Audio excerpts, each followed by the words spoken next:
Hey, what's up, triathletes? Taren here. If you're having a tough time getting faster in triathlon, it might be one of these 10 reasons that you're doing your triathlon training wrong. Stick around, we're gonna help you figure it out.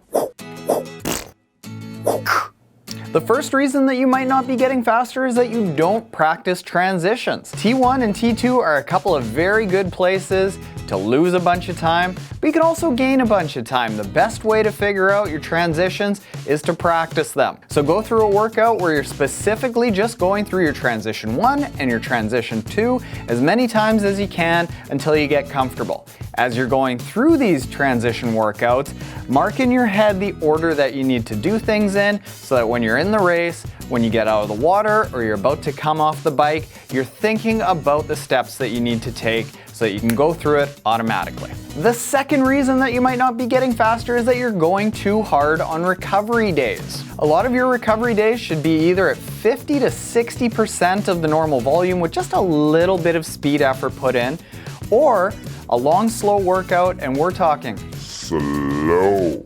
One year pro triathlete Lindsay Corbin changed coaches that was such a big proponent of long, really slow recovery days that she was doing 8, 9, and 10-minute miles to recover. That's like tortoise slow.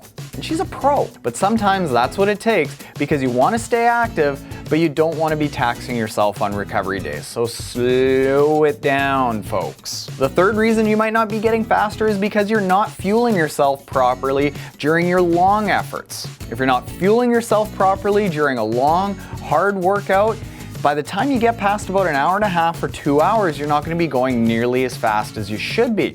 Your body needs to learn how to go fast at that 1, 2, 3 hour mark. And if you haven't fueled yourself properly coming into that, by the time you get to that point in the workout, you're going to be so beat down that you can barely move.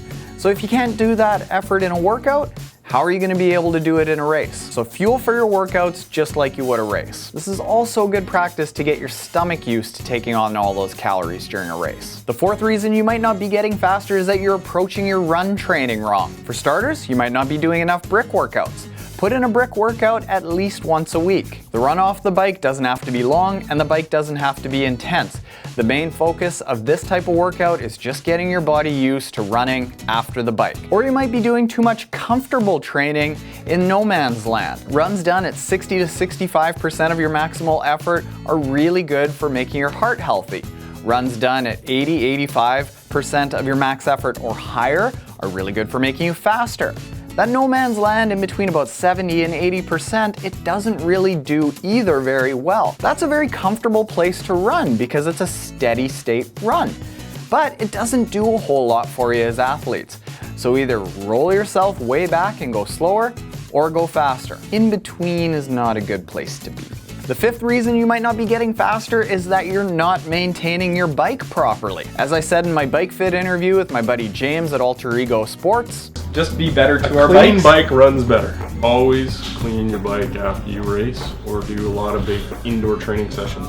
I used to be incredibly guilty of this myself because I was just lazy and I only clean my chain maybe once every 2 months. It's embarrassing, I know. And if your bike is not maintained properly, the gears, the brakes, the cables, nothing is gonna move easily. There's gonna be extra friction, and that friction is gonna cause you to be a lot slower than you otherwise would be. The sixth reason you might not be getting faster is that you're not doing the little things right. If you're not warming up, cooling down, or working out things like niggles as they come up and you start getting sore, you're not gonna be able to go as hard as you need to in your key workouts. Beyond that, you might be building up injuries that'll knock you on your ass for a long period of time. So take care of yourself properly so that you can stay injury-free. Talking about being knocked out of commission for a long time leads us into the seventh reason that you might not be getting faster, and that's you're not consistent enough. Consistency is absolutely key in triathlon. You're better off doing a little bit 7 days a week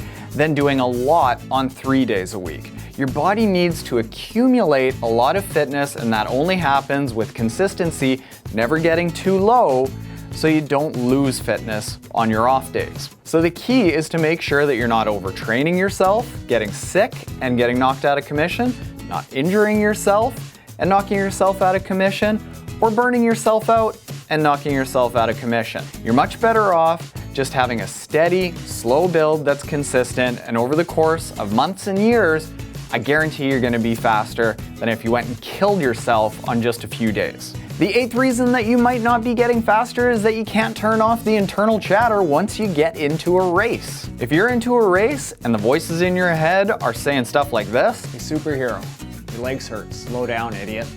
Hey, ugly, you're not good enough to do a triathlon. face, why don't you just walk?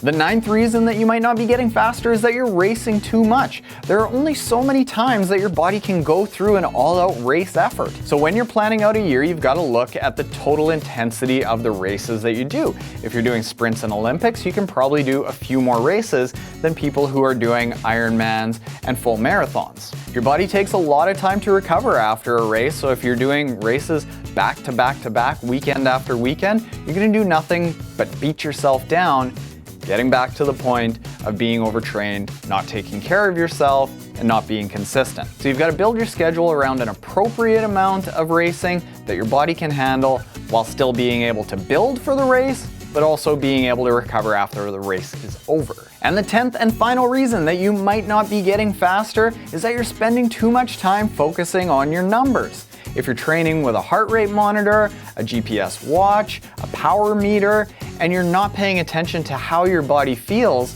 you might be lining yourself up for overtraining, because it's very easy to get so focused on hitting your numbers that you might not listen to your body and realize that you need to take a rest. Or some days you just can't put in that sort of effort. So if you're an absolute slave to your numbers, it's not always a bad thing. Sometimes you need to read those numbers to push yourself past plateaus. But if you're doing it to the detriment of your body and you're beating yourself down more than you can handle, you're not going to be getting very fast. So use numbers, but at the same time, listen to what your body's telling you. So there you have it, triathletes. With those 10 tips, hopefully you can get a little bit faster, bust through some plateaus, get some nice fast times out there. As always, if you've got any questions about these tips or any other tips that you want me to give you about your triathlon training and why you might not be getting faster or what you can do to get faster, by all means, hit me up in the comments below. As always, folks, happy and hard training, and good luck in your next triathlon. And here's a clip that you can use for that while we're standing.